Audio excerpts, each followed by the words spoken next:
চাটা দেওয়া হয়ে গেল, এবার নিচে যাব, চা করব।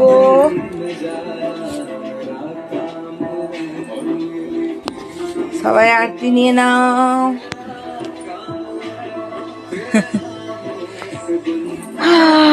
ঠাকুরের গান লাগিয়েছিলাম, ঠাকুরের গান দেখছিলাম।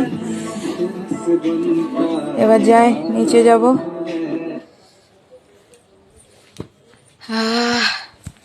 প্রচুর গরম এখন পড়ে গেছে, মানে এমন গরম লাগছে না যেমন হচ্ছে কত, মানে সেই এপ্রিল মাসে যেরকম গরম হয় সেরকম গরম লাগছে।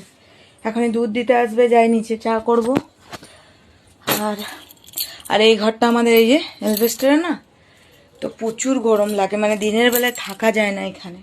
সারাদিন আমি ওই নিচেই রান্নাঘরেই পড়ে থাকি। রান্নাঘরটা অ্যাসবেস্টরের থাকলেও ঠান্ডা আছে, আর উপরে ঘরটা আমাদের প্রচুর, মানে পুরো রোদটা উপরে পড়ে, ওই জন্য প্রচুর গরম লাগে।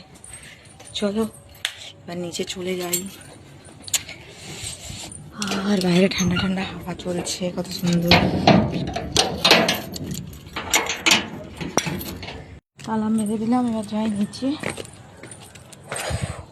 গরম, এখন যাবো, চা করবো।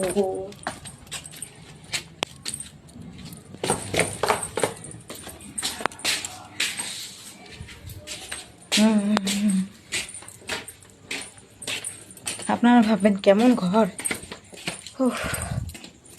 এই যে আমার রান্নাঘর, এতগুলো কাপড় এখন রাখা আছে, এই এতগুলো যেগুলো কেচেছিলাম কালকে, পুরো এতটা গুছাতে হবে। বাসন গুছাবো, যে এখানেও দিয়ে দিলাম একটু তুলসী মন্দিরেও ধূপ দিয়ে দিলাম।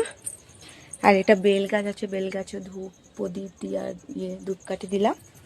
আর এখানে একটা ধুনো জেলে দিলাম। এই যে এই তুলসী গাছটা জানো তো বন্ধুরা, শুকিয়েই যাচ্ছে, যতই কিছু করছি বুঝতে পারছি না।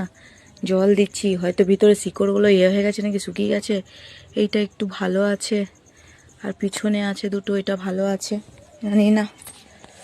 চলো চা করে নিই ঝপঝপ করে, খুব খিদে পেয়ে গেছে। তারপরে জিনিসগুলো দেখাবো কি কি আনিয়েছি আমি ফ্লিপকার্ট থেকে সব। আর আমি মাসে আমার, মানে যখন আমি জিনিস অর্ডার করি তো আমার অনেক টাকা ডিসকাউন্ট পাই আমি, ওই জন্য। আর ফ্লিপকার্টের জিনিস আমার আনিয়ে এত ভালো লাগে।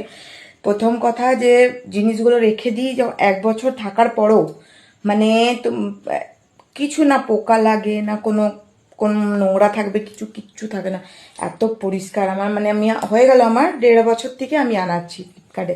আগে আমি দোকান থেকেই নিয়ে আসতাম, কিন্তু দোকানে আমার মনে হয় দামটা বেশি পড়ে। আর এখানে আমি কি হয়, যেমন 2-2.5 হাজার টাকার আমি জিনিস আনাবো, তো আমার মানে 5 কিলো আটা আমি 1 টাকায় পাই, এটা আমার লাভ হয়। তো ওই জন্য আমি আরো আনাই। 5 কিলো আটা আমাকে কে দেবে, দোকানে দিবে? কেউ দিবে না। তো চলো এবার চা করে নিই, খুব খিদে পেয়ে গেছে।